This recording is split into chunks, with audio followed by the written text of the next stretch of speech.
پانی بند کرنے کا حکم۔ عمر بن سعد نے حضرت امام حسین رضی اللہ تعالیٰ عنہ کے پاس قاصد بھیجا کہ آپ تشریف کیوں لائے ہیں یہاں؟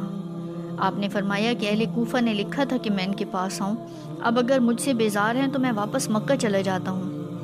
جب ابن سعد کو یہ جواب ملا تو اس نے کہا کہ میری تمنا ہے کہ اللہ کسی طرح مجھے حضرت امام حسین رضی اللہ تعالیٰ عنہ کے خلاف جنگ کرنے سے بچا لے۔ اس لیے اس نے ابن زیاد کو لکھ بھیجا کہ حضرت امام حسین اہل کوفہ کی ان سے بیزاری سے مکہ واپس جانا چاہتے ہیں، لیکن ابن زیاد نے جواب دیا کہ امام حسین اور ان کے ساتھیوں پر پانی بند کر دو اور حسین سے کہو کہ وہ خود اور ان کے ہمراہی امیر المومنین یزید بن معاویہ کی بیعت کریں۔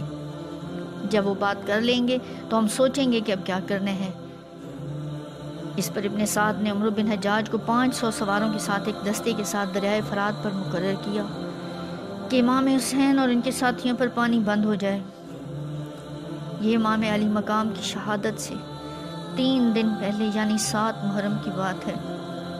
حضرت امام حسین نے اپنے بھائی عباس کے ساتھ 30 سوار اور 20 پیدل پانی لینے کے لیے بھیجے۔ عمرو بن حجاج اپنے ساتھیوں کے ہمراہ مزاحمت کرنے لگا، لیکن حضرت عباس اور آپ کے ساتھی مقابلے کے بعد وہاں سے پانی لینے میں کامیاب ہو گئے۔